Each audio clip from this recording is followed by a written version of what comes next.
Hello, my friends. Today we're going to be solving a killer quadruples Sudoku from Philip Newman.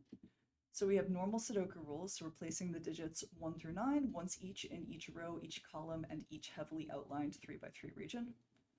We also have killer cages, and if you're not used to this by now, then you haven't been paying enough attention to Philip's Sudoku lately, because he has been absolutely wringing every possible piece of logic out of this opening with these clever killer cages that are kind of arranged horizontally in the top regions. So killer cage rules are digits can't repeat in cages, and each cage has a clue in its top left corner that tells you the sum of the digits within that cage. Finally, we have quadruples. These are these white circles in the grid that have numbers in them. Each number in the circle has to appear at least as many times in the surrounding cells as it appears in the circle. I phrased that in a bit of a cumbersome way just because it is allowable to have a number appear multiple times within a circle. That doesn't happen in this puzzle, but if you do see that, all it means is if the number appears twice in the circle, then it has to appear twice around that circle as well. Here, all of our clues only appear once, so this just means that somewhere in these four cells, we have to have a 5, we have to have a 6, and we have to have a 7. Somewhere in these four cells, we have to have a 2, we have to have a 3, and we have to have a 4, and so on. So let's solve. So we're going to start by filling in the 6 cage as usual with this series of puzzles. So that's going to be 1, 2, and 3. That's the only way to make our 6. The only way to make the 7 is 1, 2, and 4.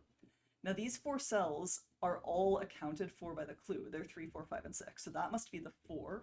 And then these are going to be 3, 5, and 6. But because we know that there's a 3 in this row, in the 6 cage, the 3 goes right there. These are going to be 6, 7, and 8. And I don't know how to tell those apart yet, so we'll leave them. Now 10, I remember this from an earlier puzzle in this series, has to do with minimums and maximums in this region. So I've already used 1, 2, and 3 in region 1, right? So the absolute smallest I could possibly make the sum of these two cells would be 5 here and 4 here, because there's already a 4 right there, giving me 9, which leaves me with only 1 to place in the last cell in this 10 region. That means that it is in fact minimal. I can't make any of those bigger without actually making it impossible to sum to 10. So now that I've placed a 1 here, I only have 3 cells remaining for this quad. So that has to be 5, 6, and 7. Over here, let's fill in 5, 6, 7, and 8. Now this is kind of fun because this actually tells me the only place for 3 in row 3 is right here. I can't put it over here because of this 3, and I can't put it in this region because of the 3 that has to go in that cage. So that's going to be a 3. And then the other thing I bumped into that's kind of interesting here is this 8 cage. Even if I made these two cells as small as I possibly could, if I made them 1 and 2, I would only have a total sum of 5 left over. So that means that this can only be a 5. That has to be minimal. So there's a 1, 2 pair, and the 5 resolves my 6 and my 5 there. And these are going to be some combo of 7, 8, and 9. One of these has to be a 6, so that can't be a 6, but really that's just bookkeeping for now. That's not going to make a huge difference to the solve right this second. Let's start working upwards from the bottom right corner now. So let's look at this 24 cage. It's going to be 7, 8, 9. That's always what 24 is in 3. 23 is always 6, 8, and 9. So now none of those are included in the 2, 3, 4 clue. So these cells have to have 2, 3, and 4. 3 can't go in these guys, so there's my 3. There is my 2, 4 pair. These cells contain 4, 5, 6, and 7, so there's the 6, and here is 4, 5, and 7. But neither of these can be 7 because there's a 7 in the 24 cage. So there is my 7. And then these are going to be 1, 2, 3, and 6. This can't be 3 or 6. Those are already both in the region. And these cannot be 1 or 2 because we just used them.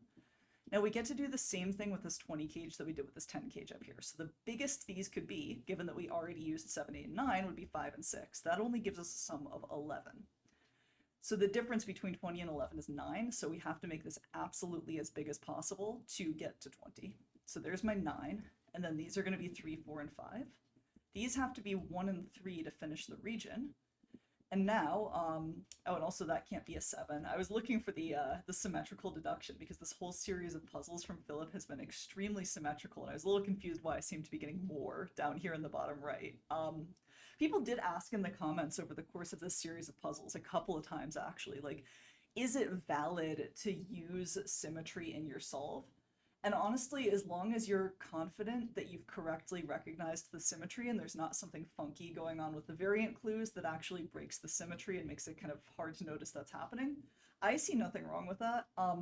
I kind of enjoy going through and actually rethinking through the deductions in the symmetrical part of the puzzle, if the puzzle happens to be symmetrical, just because I find that that helps reinforce either the cute thing that I just spotted in the puzzle, like it gives me a chance to play with it again, or, you know, if I've just learned something, if I've seen some deduction that I've never seen before, that's a good chance to just kind of reinforce it and make sure I can do it myself on the fly the next time I see it. But also, as long as you know that the puzzle is symmetrical, as long as it's fully symmetrically clued, then there's absolutely nothing about just kind of solving one symmetrical deduction, then just immediately placing the digits in on the opposite side of the grid. Nothing about that is going to endanger your solve. That's not going to introduce logical problems, so you're completely free to do it. So this can't be 3. And I think what you saw me doing a minute ago was maybe, and this is more akin to what I actually do in practice, which is using symmetry to kind of notice where I may have not fully resolved something earlier in the puzzle, or to kind of notice where I should maybe look next without necessarily taking the symmetry and just straight up putting digits in without thinking about it. So it's using it in a way, but not using it to replace doing the logic. That's kind of where I end up settling. So in this column, I need a 6. The only position for it is there. So this isn't 6 or 7, that's a 5. And in this region, I need 1, 2, 7, and 8. This can't be a 1. I can get rid of my 9s here, and I think that resolves this pair and this 7, 8, 9 triple. This will now be a 2. Okay, cool. So this 21 cage, I've already used 6 in it, so let's do a little arithmetic. So I've used 6. 21 minus 6 is 15. So that leaves me with a total of 15 in these two cells. I can't go 6, 9 because I've already used the 6, so I have to go 7, 8, which will look like this. And that will resolve this stuff. Now, because I've placed an 8, I get my 9. This has to be a 1 or a 2. Fantastic. This 3 here also gives me the orientation of the 1, 3 pair there. 22 is a fun one in 3 cells. There are only 2 ways to do it. One of them is 5, 8, and 9, and the other one is 6, 7, and 9. And because of the work we've already done, we know we can't use a 7, so this must be the 5, 8, 9 option. Now that gives me one of the 4 digits in this 2, 3, 4, 5 quad. So the other 3 are 2, 3, and 4. Cool, okay. Now I need to make this a 4 because I've placed the 5, and that's now a 5. This can't be a 3 or a 2, so that's a 4. And I'm just cleaning up a little bit with Sudoku. Okay, that region finishes off with a 1 and a 2. This can't be 1 or 2, so it's 3. That can't be a 1, so it's 2. These are going to be 7 and 9. There's a 2 and a 1. There's a 9 and an 8. Now to make a total of 9, this is kind of a fun one actually. This is worth remembering if you like killer Sudoku. If you have a 4 in a 3-cell 9 cage, you immediately can tell that it's the kind of the weird option for 9, the 2, 3, 4, the one that doesn't have a 1 in it. Because if we've already used 4, our remaining total is 5, and the only way to make 5 without using a second 4 is to make it 2 plus 3. So this is going to be 2, 3, and 4, and then that's a 2. These need to be 3 and 9, so that's dealt with.